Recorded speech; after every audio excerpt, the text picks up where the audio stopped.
का आज की इस प्रेस वार्ता में मैं हार्दिक स्वागत करती हूं, अभिनंदन करती हूं। प्रदेश में महिलाएं असुरक्षित हैं, प्रदेश में बेटियां असुरक्षित हैं। आज प्रदेश में अराजकता का माहौल है और इन सब चीज़ों के लिए प्रदेश में सुक्खू जी की दुख की सरकार जिम्मेवार है। 11 दिसंबर 2022 को प्रदेश में कांग्रेस की सरकार बनी और मात्र उसके बनते ही मात्र 6 महीने के बाद प्रदेश को शर्मसार करने वाली चंबा में मनोहर हत्याकांड जैसी एक घटना घटित हुई, जिसमें प्रदेश की सरकार द्वारा उस परिवार को किसी भी तरह की कोई सहायता मुहैया नहीं करवाई गई, बल्कि भाजपा के कार्यकर्ताओं द्वारा पूर्व में रहे मुख्यमंत्री नेता प्रतिपक्ष आदरणीय जयराम ठाकुर जी की अगुवाई में जब भाजपा के कार्यकर्ता मनोहर के परिवार से मिलने उनके घर जाने लगे, तो उस समय भी उनको सलूनी के पास प्रदेश सरकार की जो कानून व्यवस्था है उनके द्वारा रोका गया और उनको उस परिवार से मिलने नहीं जाने दिया गया।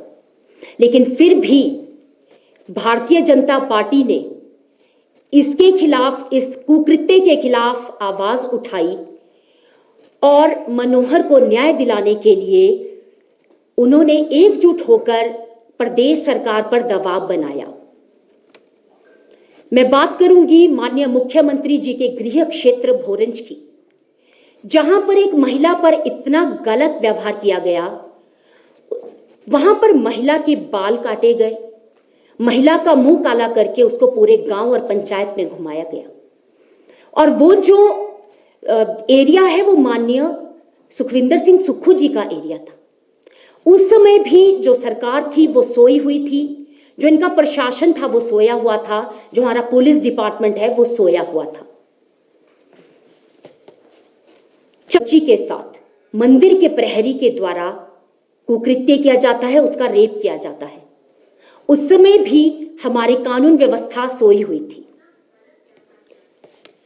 शिमला के मॉल रोड पर पुलिस कंट्रोल रूम के सामने, और वो मॉल रोड जहां पर जो कैमरे से लैस है, वहां पर भी एक दुकान में काम करने वाले युवा बच्चे के साथ उसके साथ जो लोग हैं वो अभद्र व्यवहार करते हैं और उसे मार देते हैं। लेकिन हैरानी की बात तो तब होती है कि बिल्कुल पुलिस कंट्रोल रूम के सामने यह घटना घटित होती है और पुलिस प्रशासन कहां सोया होता है और उसमें उस बच्चे की किसी भी तरह की कोई मदद नहीं की जाती और बच्चा जो है वो मृत्यु को प्राप्त हो जाता है। ये बहुत ही शर्मसार घटनाएं जो हैं वो हमारे देवभूमि हिमाचल में घटित हुई हैं। अभी की बात है किन्नौर में किस तरह से एक व्यक्ति जो है महिलाओं पर बंदूक तानकर उन पर गोली चलाने का जो है वो प्रयास करता है।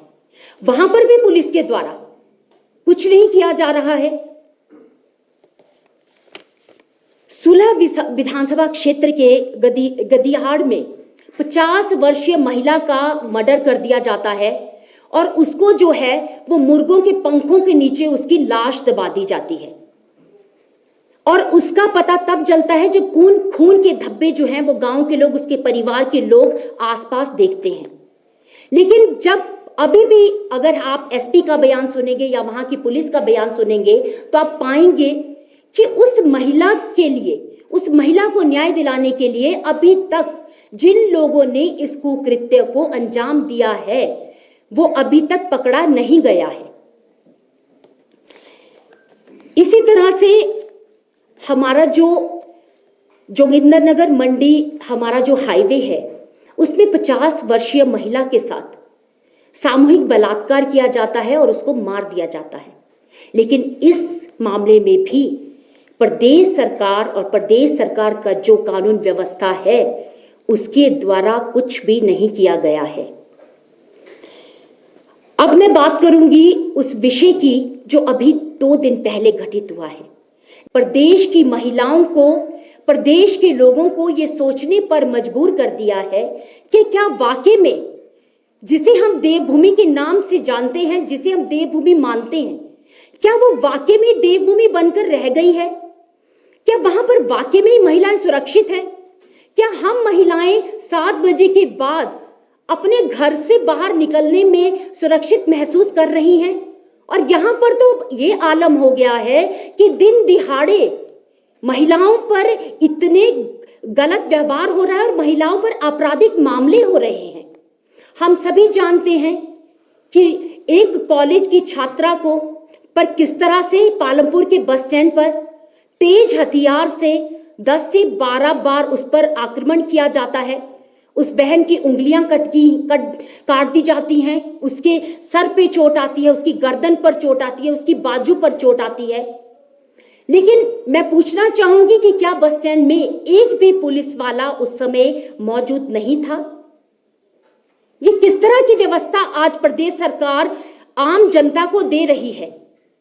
मैं धन्यवाद करना चाहूंगी मोंटी राणा जी का, जिन्होंने अपनी जिम्मेवारी को समझते हुए पुलिस को कॉल किया और पुलिस को सूचित किया इस जघन्य अपराध के बारे में।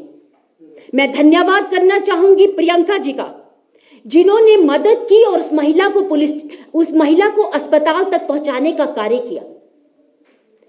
और इसी के साथ साथ हमारी जो मंडी लोकसभा क्षेत्र से जो हमारी एमपी, हमारी मेंबर ऑफ पार्लियामेंट की जो हमारी प्रत्याशी हैं कंगना जी, उन्होंने उस युवती का हालचाल जाना और उस युवती को जो भी उनका अस्पताल में खर्चा आएगा उस खर्चे को वहन करने का उनको जो है उन्होंने कहा है, उनकी वो पूरी तरह से उसमें मदद करेंगी। मैं आज आप सबके माध्यम से उनका धन्यवाद करती हूँ और साथ ही साथ मैं प्रदेश की जनता से भी अपील करती हूं कि ये जो सुख की सरकार है, जो हमें आज प्रदेश भर में जघन्य अपराध इस सरकार के चलते देखने पड़ रहे हैं और हम जिन अपराधों से गुजर रहे हैं और जो ये पुलिस प्रशासन सोया हुआ है, तो मित्रों हम सबको एक दूसरे की ही इसमें मदद करनी पड़ेगी, क्योंकि ये जो पुलिस प्रशासन सोया है, ये सरकार सोई है, ये हमारी नहीं सुनेगी, ये आम जनता की नहीं सुनेगी। इसमें हम सबको मिलकर एक दूसरे की मदद करनी है। जैसे पालमपुर में ये जो है उदाहरण हमारे पास आया, जिसमें मोंटी राणा जी ने पुलिस को फोन किया, प्रियंका जी ने उनको हॉस्पिटल पहुंचाने में मदद की, क्योंकि प्रशासन तो सोया हुआ है। मैं अंत में इतना ही कहना चाहूंगी कि ये जो सरकार है, ये अराजकता की सरकार है। इस सरकार में जितने भी अराजकता फैलाने वाले शरारती तत्व हैं, ये जो लोग हैं, ये खुलेआम घूम रहे हैं और उनके जो हौसले हैं वो बिल्कुल बुलंद हैं। ये सरकार मित्रों की सरकार है। ये सरकार मात्र उन्हीं को ही फायदा दिलाने में लगी है और ये सरकार सत्ता सुख भोगने आई है। ये सरकार केवल अपना समय निकाल रही है और इनका जो पूरा का वो है, वो सिर्फ अपने लोगों को फायदा पहुंचाना और अपने लिए किस तरह से अच्छा खुद के लिए किस तरह से लग्जरी ढूंढी जाए, ये उसमें जुटी हैं। प्रदेश में जनता है वो त्रस्त है, ये हम सभी जानते हैं। वो किसी भी मामले में आप देख लीजिए। तो मेरा जनता से यही आग्रह रहेगा कि आप सब एक दूसरे के लिए स्वयं खड़े होइए, स्वयं लड़िए और एक दूसरे की स्वयं सहायता कीजिए। धन्यवाद।